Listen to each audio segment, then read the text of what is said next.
আজকে চলে গিয়েছিলাম শ্রীকৃষ্ণ মন্দিরে। আমাদের এখানে নতুন কৃষ্ণের মন্দির হয়েছে, অনেক দিন হয়ে গেছে উদ্বোধন হয়েছে। আমি এই ফার্স্ট গেলাম। ভীষণই সুন্দর মন্দিরটা।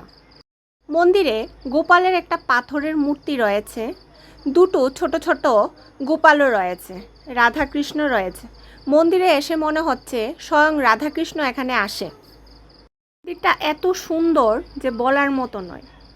কৃষ্ণ ঠাকুরের ছোটবেলার বিভিন্ন লীলা এখানে তুলে ধরা হয়েছে। এই মন্দিরে প্রত্যেক দিন ঠাকুরকে 3 বেলা সেবা দেওয়া হয়। প্রত্যেক দিন ভোরবেলা নগর কীর্তনও বের হয়। প্রত্যেক দিন এখানে সন্ধ্যা আরতির পাশাপাশি কীর্তন হয়, আর প্রতি বৃহস্পতিবারে গীতা পাঠ হয়।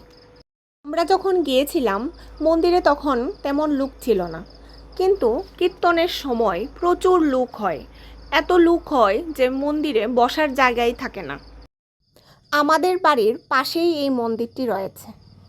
এত সুন্দর মন্দিরটি বলার মতো নেই। আমার এখন আফসোস হচ্ছে আমি কেন আগে আসলাম না। কিছুক্ষণ বসে থেকে এবার বাড়ি চলে আসলাম। বাড়ি এসে দুজনে সন্ধ্যার চা খেয়ে নিলাম।